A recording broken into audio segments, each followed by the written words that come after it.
Ka daraja mutane uku a duniya: dattijo, malami, iyaye. Ka tausaya wa mutane uku: tsoho, mace, yaro ƙarami.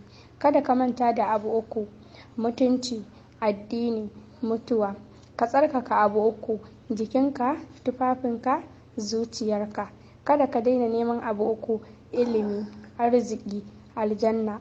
Kar ka yadda shaiɗan la'ananne ya hana ka yaɗawa domin mutane su amfana. Menene haƙuri? Wata rana an tambayi Annabi sallallahu alaihi wasallam cewa menene haƙuri? Sai Annabi sallallahu alaihi wasallam ya ce, juriya kan baƙin ciki, yin raha ga maƙiyi, barin mummunan zato, cire girman kai, karɓar uzuri a gurin da ka san babu gaskiya, haƙuri a inda kake da ƙarfin ramuwa, yafiya ga wanda ya cuce ka, kyautatawa ga wanda ya kyautata maka.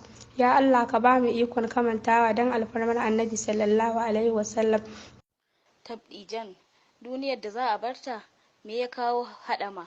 Rayuwar da za ta ƙare, ina wani farin ciki?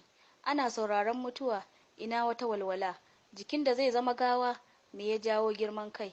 Ƙarshen da makomarsa ƙabari, mai zai sa alfahari? Wanda duk ya mance da waɗannan, ina ya baro hankalinsa? Da a ce za ka tura wannan tambihi ga abokai da 'yan uwa domin tunatarwa, wacce asara ka yi? Allah ya ba mu kyakkyawan cikawa da imani. Alfarman Nabi rahmati, amin.